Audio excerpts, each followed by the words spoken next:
સત્યના શિખર ન્યૂઝ હું છું પાયલ બામણિયા। તો જોઈએ આજના મહત્વના સમાચાર। અરવલ્લીના ટીટોઈ ગામમાં રવિ મેડિકલથી લઈ માર્કેટયાર્ડ સુધીનો રસ્તો બન્યો બિસ્માર। અરવલ્લી જિલ્લાનું મોટામાં મોટું ગામ એટલે ટીટોઈ, જ્યાં ગામમાં રવિ મેડિકલથી લઈ માર્કેટયાર્ડ સુધીનો રસ્તો બહુ જ બિસ્માર થઈ ગયો છે। જે રસ્તા પર ગામની મોટામાં મોટી હાઈસ્કૂલ, એસબીઆઈ બેંક, માર્કેટયાર્ડ, વધુમાં આજુબાજુના ગામડાઓને જોડતો રસ્તો અને સ્કૂલમાં આવતા 1000થી વધારે વિદ્યાર્થીઓ આ રસ્તા પર અવરજવર કરે છે। વારંવાર તંત્રને લેખિત અને મૌખિક રજૂઆત કરવા છતાં આ રસ્તાનું નિરાકરણ આવતું નથી। નાના ભૂલકાઓ અને બેંકમાં આવતા વડીલોને અસંખ્ય તકલીફો ઉઠાવી રહ્યા છે। અહીંયા અવરજવર કરવી પડે છે। જો આ રસ્તા પરથી મોટા મિનિસ્ટરો અને બાબુઓ નીકળવાના હોય તો રસ્તા ઉપર મેટલ નાખી અને રસ્તો બનાવી દેવાય છે।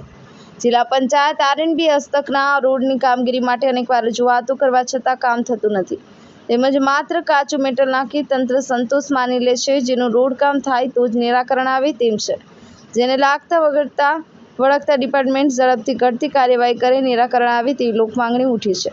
સબીર બેલીમ, સત્યના શિખર ન્યૂઝ, અરવલ્લી।